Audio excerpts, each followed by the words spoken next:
Guys, si Albermis lang ulit po from Ryan Bike Shop. Meron tayong bagong bike na iba-vlog po. Giant Talon 4 29er 2025. Yan guys. Tara, samahan niyo po akong tignan kung anong mga bike parts ang mga nakalagay sa bike na to.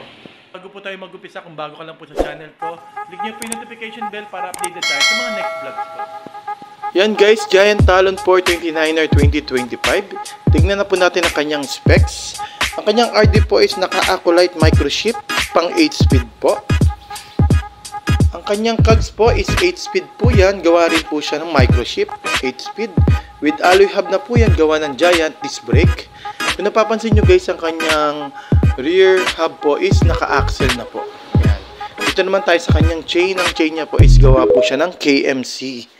KMC 8-speed chain. Yan guys. Ang kanyang crank po is stock lang po ng Giant.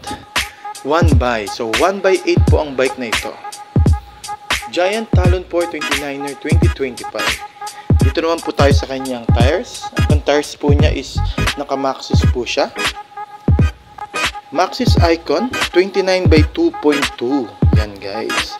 With interior pa po siya, alloy rim, gawa po ng Giant. Alloy hub na rin po yan sa harap with quick release. Ang kanyang rotor po is 160mm. Ang fork naman po niya is gawa po siya ng SR Santur with preload adjustment XCE 28. Ang kanyang brakes po is mechanical brakes. Tektro po ang kanyang caliper. With shifter na Acolyte microchip, 8-speed. Ang kagandahan guys sa 2025 ng mga Giant Talon, ang kanyang frame po is tapered na guys. Yan. Bukod sa naka-true axle na po ang rear at naka-tapered na po ang kanyang headset. With internal cabling.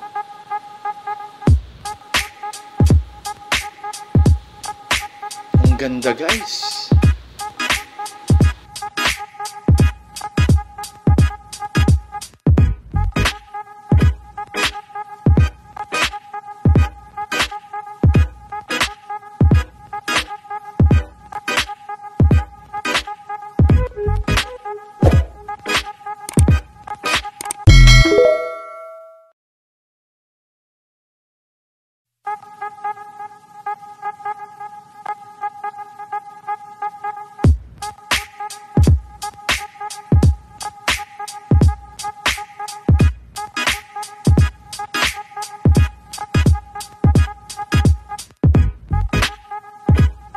Nakita nyo na po yung specs ng Giant Talon 4 29er 2025.